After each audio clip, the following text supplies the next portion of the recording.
So I think all of us can agree that it is good for us from time to time to hear ideas or opinions that we may not agree with, if anything, for us to see a different perspective on a topic or idea. And so today on Practical Church Planting, we're going to share with you 8 unpopular ideas that we hold for churches. Well, welcome back to Practical Church Planting, where in 15 minutes or less, we'll give you practical tips, advice, and encouragement to help you plant and grow healthy churches.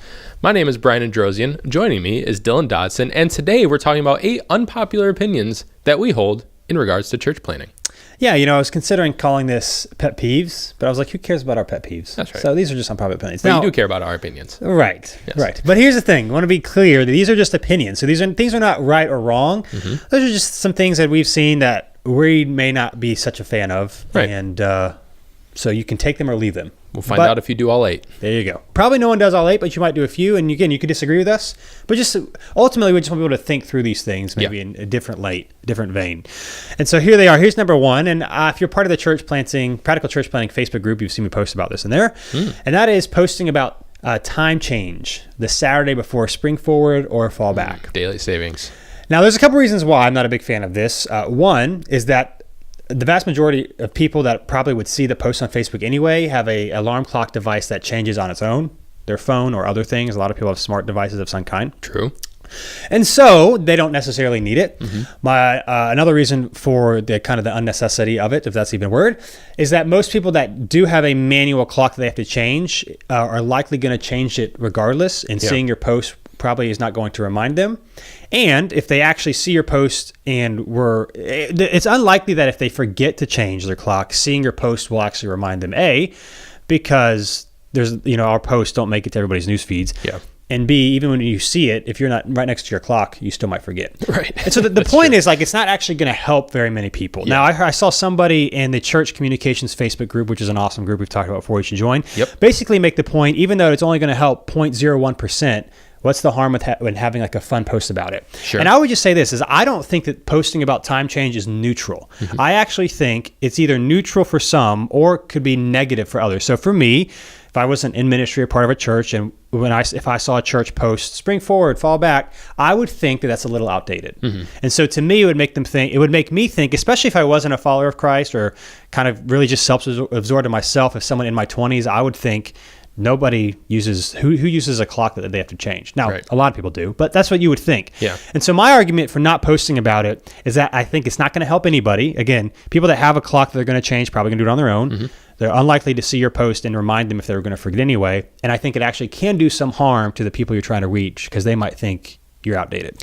Yeah, this is if you are worried about those few people that'll forget to set their clocks and they won't show up to church and the world will end. This is kind of one of the things where we benefit from other churches doing it the other way, because everybody does it. Yeah. And so if everyone took our advice and nobody ever posted it, maybe there'd be an issue, but there's not. Everybody does it. Businesses do it. Grandmas post about it. Everybody posts about it. One thing I saw a lot more this year than I have in the past, at least than I noticed in the past, was a lot more churches and businesses posting graphics basically saying, or videos saying, we know you don't change your own clocks. We know that you don't change your own clocks, but in case you do, kind of poking fun at it, which is kind of funny. That's better. And I was gonna say, which is funny, and it's better than just saying, don't forget to turn your clocks back, because at least you're acknowledging the day and age we live in. But at the end of the day, there's so much stuff to post. Right. And again, like you were saying, I think it can play into this idea that church is outdated. Yeah.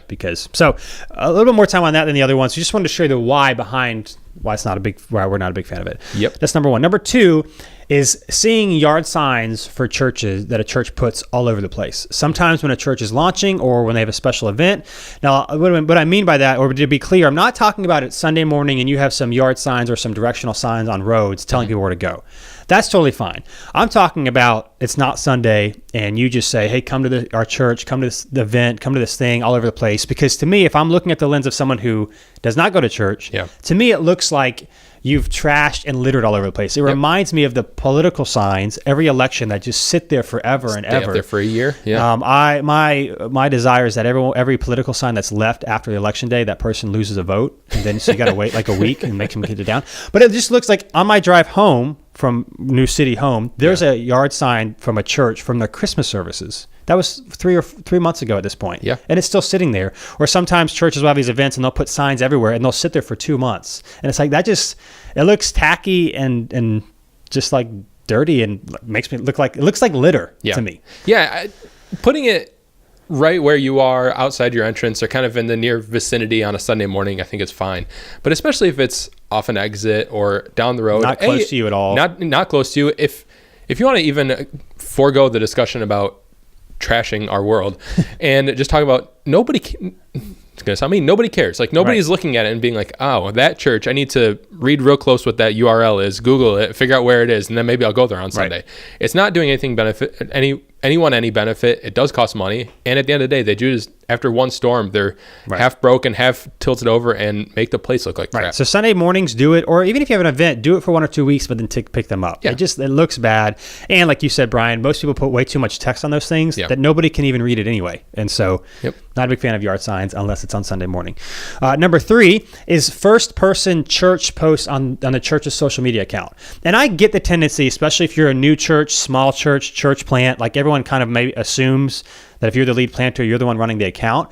But when the church says, I'm so excited about Sunday, or I this or I that, and you read it and maybe you're not familiar with the church, someone shares it, you're like, who's I? You're an organization, so it's, we are so excited that this happened, we are celebrating this.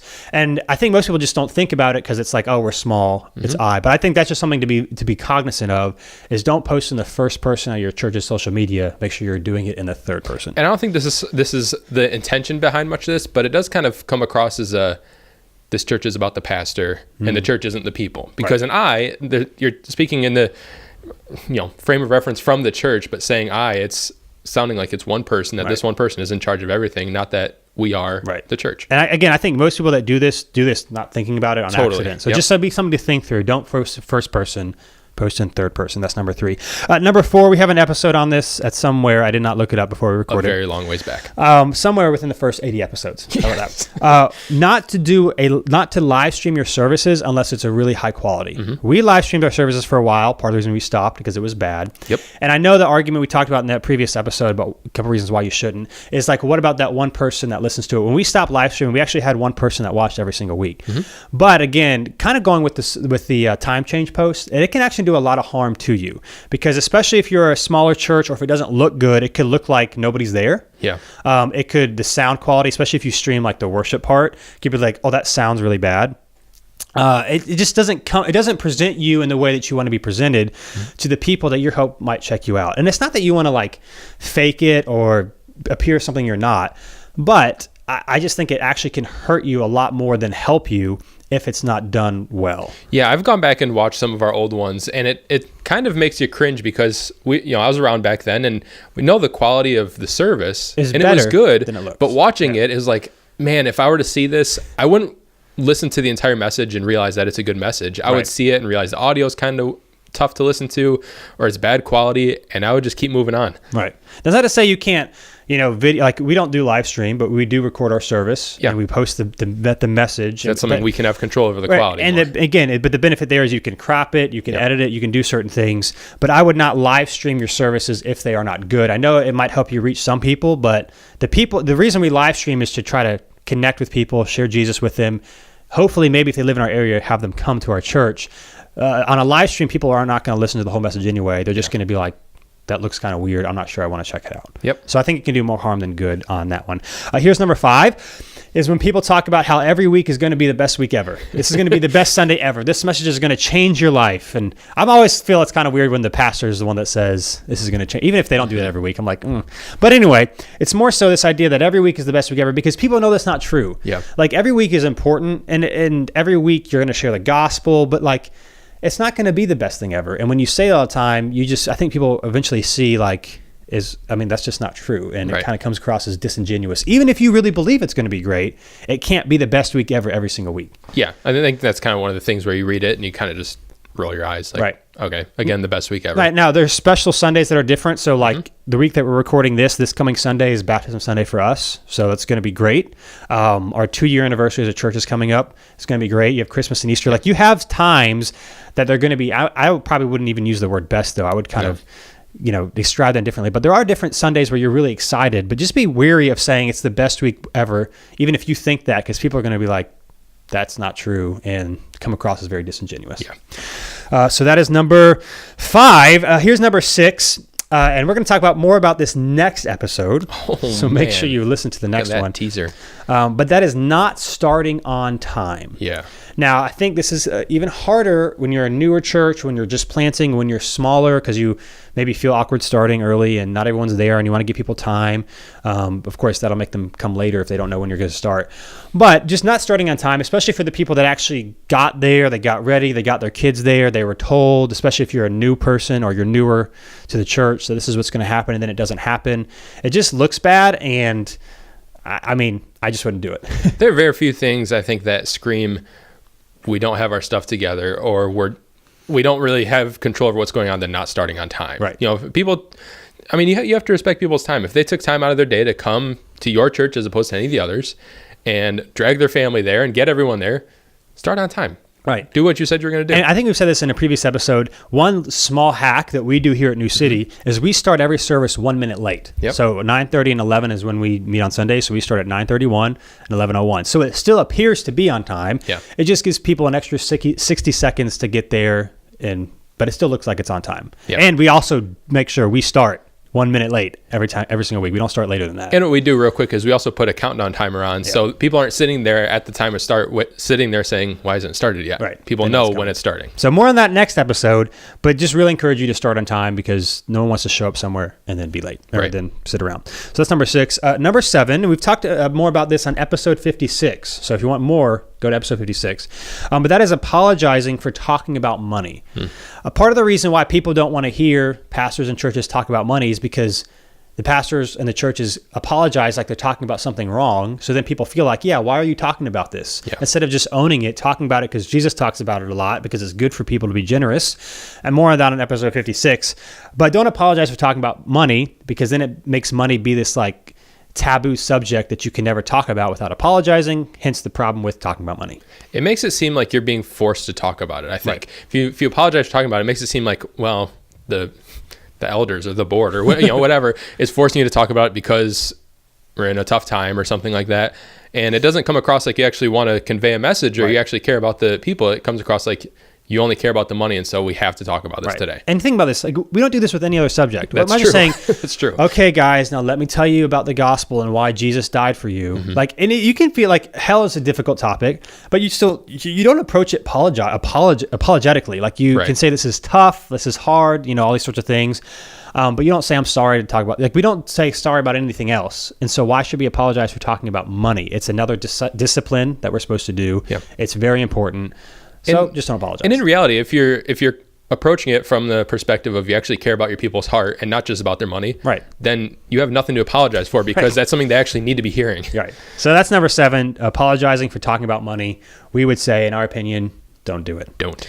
And here's number 8, the last one of our 8 unpopular opinions. Is that this whole see you next week or I can't wait for Sunday. Now, here's what we mean, especially maybe on social media, Twitter, Facebook, Instagram, Insta stories, whatever. Say, see you next Sunday, if you do a bunch of posts or a Sunday evening or like in the middle of the week, we can't wait for Sunday. Sunday's the best day ever. I'm so excited for Sunday.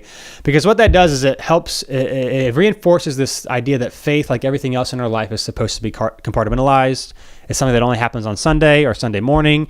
And there's no excitement about following Jesus the rest of the week. Yeah. So Sundays are a big deal. People gather, we worship, we sing, we put a lot of effort into it. But that's not the ultimate thing at all. And especially if we want to encourage people to live their faith out throughout the week, and we prop up this one day of like, this is the day we worship Jesus as opposed to every single day. Just be cognizant of this idea that words matter and this repeated idea that we're just excited about Sunday or we can't wait till Sunday or we'll see you next Sunday. It just kind of comes across as Sunday is the only thing that matters. Yeah, and if you listen to us, we're big fans of engaging people throughout the week, not just on Sunday mornings. And so, like you said, what that does is it tells them we only care about Sunday mornings. Right. And obviously, that's no one's intention in posting that. It's just a fun thing to see you next Sunday. Right. But that's the message that comes across. Right. And so, again, these are the 8 unpopular opinions. I'll say them real quick.